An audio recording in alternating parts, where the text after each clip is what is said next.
नियोजन नीति बनाने की बात कर रहे हैं तो कौन सा गुनाह कर रहे हैं? और ये हम तो नहीं कह रहे हैं, इस देश के पूर्व CBI chief justice of India M Hidayatullah का एक स्टेटमेंट था कि यदि राज्य चाहे तो अन्य राज्य जो विकसित राज्य हैं उनके अभ्यर्थियों का इस राज्य में प्रवेश करने से नौकरियों में नियम बना सकते हैं। और हम स्वीकार करते हैं, चाहे बंगाल हो या बिहार हो, हमसे तेज है। बिहार सबसे ज्यादा IAS IPS देता है, बंगाल सबसे ज्यादा कंपनी कोलियरी में बाबू लोग देते हैं। हम स्वीकार करते हैं, अतः हमें अगर अधिकार मिलना चाहिए तो सबसे पहली बात नियोजन नीति में हमारी भाषाओं का बैरियर हो, हमारी भाषाओं की प्राथमिकता होनी चाहिए। लेकिन आज जो भी पॉलिसियां लेकर आ रहे हैं, आप देखिए, स्थानीय भाषा का बैरियर खत्म। यदि स्थानीय भाषा का बैरियर खत्म है, इसका मतलब वो वैकेंसी किसके लिए? स्थानीय के लिए तो नहीं है। यदि स्थानीय भाषा का बैरियर है ही नहीं तो वैकेंसी है किसके लिए? इन परिस्थितियों में यदि हम लोग आंदोलन के लिए बाध्य हैं तो कहीं ना कहीं इसकी रिस्पॉन्सिबल राज्य की सरकार है। मुख्यमंत्री विधानसभा के भीतर रोते हुए कहते हैं कि लड़का लोग हमको मूर्ख मंत्री बोलता है। बजट सत्र का अंतिम दिन मुख्यमंत्री वही जो उनका सेंटीमेंट होता है कि हम आदिवासी का बेटा हैं, इस प्रकार आंसू बहाना जानते हैं, मगरमच्छ का आंसू, वो बहाते हुए बोलते हैं कि लोग हमको मूर्ख मंत्री बोलता है। तो हम लोग प्रेस कॉन्फ्रेंस में बोले कि भाई उन्हें मूर्ख मंत्री क्यों ना बोला जाए, वही उत्तर दें। हम लोग 6ठी क्लास में पढ़े हैं कि एक सांसद, एक विधायक किसी लाभ के पद पर नहीं हो सकता है। आप अपने नाम से पत्थर का, खादान का, माइंस का जो लीज कैसे ले लिए थे? हम तो कोई गलत और असंवैधानिक बात आपको नहीं बोले। हम लोग 6ठी क्लास में मौलिक अधिकार पढ़े हैं, 6ठी क्लास में संसद का विधायक बनने का तरीका पढ़े हैं कि कौन विधायक बन सकता है, कौन संसद बन सकता है। वो साफ लिखा है कि आप लाभ के पद पर नहीं हो सकते हैं। तो ये खादान का, लीज का जो कागजात है वो आपके नाम से कैसे है? इसलिए आज इस राज्य के हुक्मरान को झारखंड के एजुकेशन हब हजारीबाग से, गांधी के देश में, गांधी के मैदान से उन्हें खुली चुनौती होगी कि आप समीक्षा करें, गहन चिंतन मंथन करें। आप क्या करें हमें मालूम नहीं है, आप विधानसभा के भीतर हैं, आप क्या करें हमको मालूम नहीं है। आप एक निर्धारित समय के भीतर नीति नियम बनाइए, और नहीं तो बस सिंहासन खाली कीजिए, जनता आती है। यदि आप सामर्थ्य नहीं रखते हैं नीति बनाने का तो आपको अधिकार नहीं है इस देश के, इस राज्य के नौजवानों के भविष्य खेलने का। आप हमें छोड़ दीजिए, देखते हैं हम लोग बना पाते हैं कि नहीं।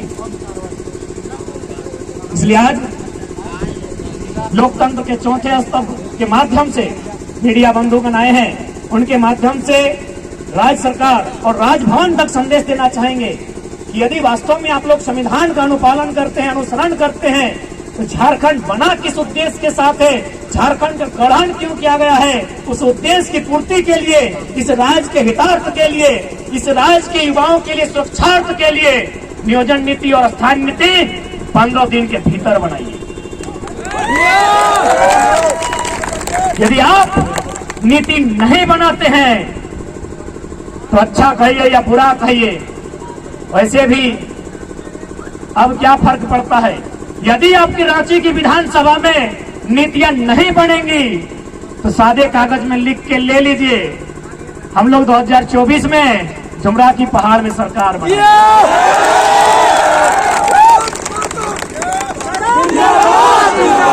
और यदि पढ़ने वाले छात्र हताशा में, निराशा में अगर इस तरह का रास्ता अगर चुन लेते हैं तो इसकी जवाबदेही राज्य सरकार पर हो।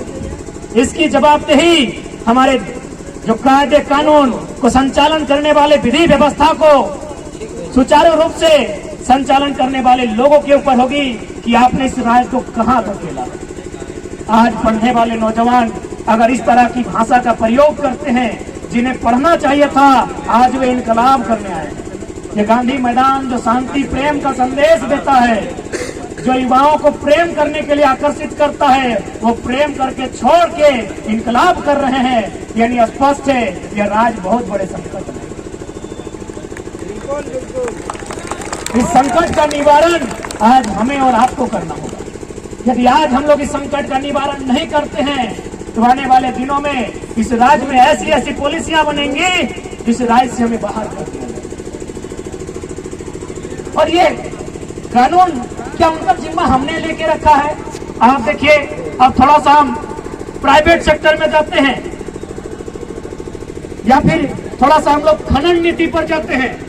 हमारे झारखंड राज्य में ECL, east coal limited, eastern coal limited, BCCL, Bharat coking coal limited और सीसीएल यानी सेंट्रल कोल लिमिटेड है। कुल मिलाकर कोयला खोदने की 8 यूनिट हैं, जिनमें 3 यूनिट हमारे झारखंड में है। मुझे लगता है यहाँ जितने लोग हैं, आप डायरेक्ट ना सही इनडायरेक्ट रूप से आप अवगत होंगे कि झारखंड में जब कोयला खोला जाता है तो किस प्रकार रैयत को, जिसका जमीन है, उसे मार पीट कर भगाया जाता है। कोई ना कोई आपके रिश्ते नाते में होंगे। धनबाद, बोकारो, रामगढ़, पिपरवार के क्षेत्र में कोई ना कोई आपके भुक्तभोगी होंगे। लेकिन यही मध्य प्रदेश के सिंगरौली में एनसीएल है, जिस प्रकार हमारे यहाँ बीसीसीएल है, वहाँ एनसीएल है, नॉर्दर्न कोल लिमिटेड, वहाँ भी कोयला खोदने का काम करती है। पता है वहाँ क्या होता है?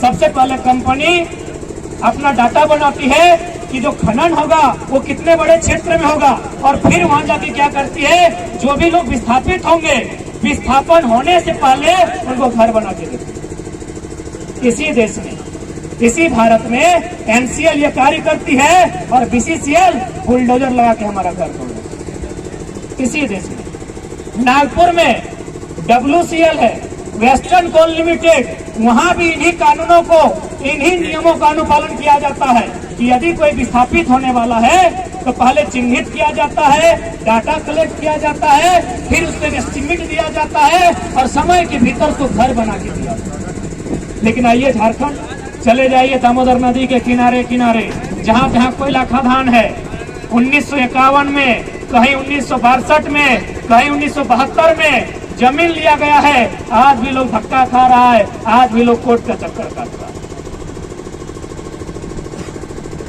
क्या भाई इतना अन्याय कहीं हुआ होगा? आप पढ़ने वाले छात्र एक बार सोच के देखिए, पूरे भारतवर्ष में क्या इतना अन्याय, जो अन्याय आज झारखंड के साथ हो रहा है, कहीं हुआ होगा? इसी देश में नर्मदा कोल लिमिटेड, वो भी सेम कानून करेंगे। तो समय प्रत्येक झारखंडी को इतना ही करना होगा। एक ऐसा दामोदर नदी की तुलना में लहू की हमें शौक नहीं लगा है, नहीं ले सकता है कि उसका बेटा अगर टीचर बनेगा। एक वीडियो गारंटी नहीं ले सकता उसका बेटा वीडियो बनेगा। फिर दरोगा साहब का है, आप रात भर से परेशान कर रहे हैं, दरोगा बनेगा, गारंटी देते हैं। अरे आप ईमानदारी से कहें तो आप अपनी ड्यूटी के लिए लड़ रहे हैं, बाकी अगर आपका बेटा का भविष्य कहा जाए ना, तो उसके लिए हम लोग लड़ रहे हैं। बताइए